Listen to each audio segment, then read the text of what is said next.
എല്ലാവർക്കും സുഖമാണെന്ന് വിശ്വസിക്കുന്നു. പുതിയൊരു വീഡിയോയിലേക്ക് എല്ലാ ആളുകൾക്കും സ്വാഗതം. PM കിസാൻ സമ്മാൻ നിധി ഗുണഭോക്താക്കൾ അറിഞ്ഞിരിക്കേണ്ട വളരെ പ്രധാനപ്പെട്ട അറിയിപ്പുകളാണ് ഇപ്പോൾ വന്നിട്ടുള്ളത്. ഇനി അർഹതയുള്ള ഒരാൾക്കും PM കിസാൻ സമ്മാൻ നിധിയുടെ ആനുകൂല്യം നഷ്ടമാവില്ല. പക്ഷേ നിരവധി അനർഹർ പിടിക്കപ്പെടുകയും ചെയ്യും. പണക്കാരായ കർഷകർ ഇതിലൂടെ പെടും. ഓരോ വില്ലേജുകൾ കേന്ദ്രീകരിച്ചും നോഡൽ ഓഫീസർമാരെ നിയോഗിക്കാൻ ഇപ്പോൾ തീരുമാനിച്ചിട്ടുണ്ട്. ഇതോടൊപ്പം PM കിസാൻ സമ്മാൻ നിധിയുടെ അടുത്ത ഗഡു വിതരണം, തുക വർധനവ്, ഇതുമായി ബന്ധപ്പെട്ട അറിയിപ്പുകളും ഉണ്ട്. വീഡിയോയുടെ വിശദമായ വിവരങ്ങളിലേക്ക് കടക്കുന്നതിന് മുമ്പ് കൂടുതൽ ആളുകളിലേക്ക് ഇൻഫർമേഷൻ എത്താൻ വേണ്ടി തീർച്ചയായിട്ടും നിങ്ങളൊന്ന് ലൈക്ക് ചെയ്ത് കാണുക. ഫേസ്ബുക്കിലൂടെ കാണുന്ന ആളുകൾ ഫോളോ എന്ന ഭാഗത്ത് ക്ലിക്ക് ചെയ്യുക. വീഡിയോയുടെ വിശദമായ വിവരങ്ങളിലേക്ക് വരാം. ചെറുകിട കർഷകർക്കുള്ള പ്രധാനമന്ത്രിയുടെ ധനസഹായം PM കിസാൻ സമ്മാൻ നിധി അനധികൃതമായി വാങ്ങുന്നവരെ കുരുക്കാനും അർഹരാണെങ്കിലും ഒഴിവാക്കിയവരെ കൂട്ടിച്ചേർക്കാനും വില്ലേജ് തലത്തിൽ നോഡൽ ഓഫീസർമാർ വരുന്നു. കേന്ദ്ര കൃഷി മന്ത്രാലയത്തിന്റെ നിർദ്ദേശപ്രകാരമാണിത്. 3 വില്ലേജുകളിൽ ഒരാൾ എന്ന നിലയ്ക്ക് കൃഷി ഓഫീസർമാരെയും കൃഷി അസിസ്റ്റന്റ് ഓഫീസർമാരെയും നോഡൽ ഓഫീസർമാരായി നിയമിച്ചു തുടങ്ങിയിട്ടുണ്ട്.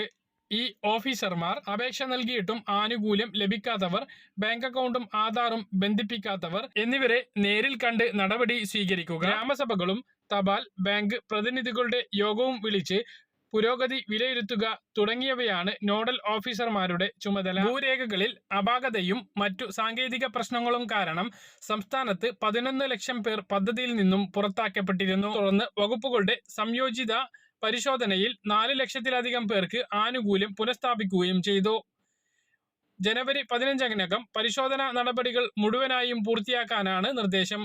ഇതോടൊപ്പം പണം കൈപ്പറ്റിയ അനർഹരെ കണ്ടെത്തുകയും ചെയ്യും. സംസ്ഥാനത്ത് വലിയ തുക ആദായ നികുതി നൽകുന്ന ആളുകളും PM കിസാൻ സമ്മാൻ നിധി വാങ്ങിയതായി കണ്ടെത്തിയിരുന്നു. നിലവിൽ അനർഹമായി കണ്ടെത്തിയ 10,808 ഗുണഭോക്താക്കളിൽ നിന്നും ആദായ നികുതി അടക്കുന്നവരായി കണ്ടെത്തിയ 21,029 ഗുണഭോക്താക്കളിൽ നിന്നും അവർ അനർഹമായി കൈപ്പറ്റിയ ആനുകൂല്യം തിരിച്ചു പിടിക്കുന്നതിനുള്ള നടപടികൾ പുരോഗമിക്കുകയാണ്. കർഷകരുടെ വരുമാനം വർദ്ധിപ്പിക്കുന്നതിനും കാർഷിക മേഖലയിൽ കൂടുതൽ മുതൽ മുടക്കുന്നതിന് കർഷകരെ പ്രാപ്തരാക്കുന്നതിനും വേണ്ടിയാണ് PM കിസാൻ സമ്മാൻ നിധി നടപ്പിലാക്കിയത്. PM കിസാൻ പദ്ധതി അനുസരിച്ച് 2 ഹെക്ടർ വരെ ഭൂമി ഉള്ള ചെറുകിട നാമമാത്രമായ കർഷകർക്ക് വർഷം 3 ഗഡുക്കളായി 6,000 രൂപയാണ് അക്കൗണ്ടിൽ എത്തുന്നത്. ഏറ്റവും ഒടുവിലത്തെ കണക്കുകൾ അനുസരിച്ച് സംസ്ഥാനത്ത് 37.1 ലക്ഷം അപേക്ഷകളാണുള്ളത്. അനർഹമായി കൈപ്പറ്റിയവർക്ക് നോട്ടീസ് ഇതിനകം തന്നെ നൽകിയിട്ടുണ്ട്. അനധികൃതമായി പണം കൈപ്പറ്റിയവർ തിരിച്ചടക്കാതിരുന്നാൽ റവന്യൂ റിക്കവറി വഴി നടപടി സ്വീകരിക്കാനാണ് നിർദ്ദേശം. അനർഹമായി കൈപ്പറ്റിയവർക്ക് അതാത് കൃഷി ഓഫീസിൽ നിന്നാണ് നോട്ടീസ് അയച്ചു തുടങ്ങിയിട്ടുള്ളത്. നോട്ടീസ് ലഭിച്ച് 7 ദിവസത്തിനകം വിശദീകരണവും 15 ദിവസത്തിനകം തുക മടക്കി നൽകുകയും ചെയ്യണം. നിലവിൽ ലോക്സഭാ ഇലക്ഷന് മുമ്പ് 3 ഗഡുക്കളായി വിതരണം ചെയ്യുന്ന തുകയിൽ ഒരു വർധനവുണ്ടാകും എന്നുള്ള റിപ്പോർട്ടുകളാണ് വരുന്നത്. തുക വർദ്ധിപ്പിക്കുന്നതിന് കേന്ദ്ര സർക്കാരിന്റെ മുമ്പിൽ 2 വഴികളാണുള്ളത്. ഒന്നെങ്കിൽ 2,000 എന്നുള്ളത് 2,500 ആക്കി 3 ഗഡുക്കൾ തന്നെ വിതരണം ചെയ്യുക. അങ്ങനെ വർഷത്തിൽ 7,500 രൂപ വിതരണം ചെയ്യുക.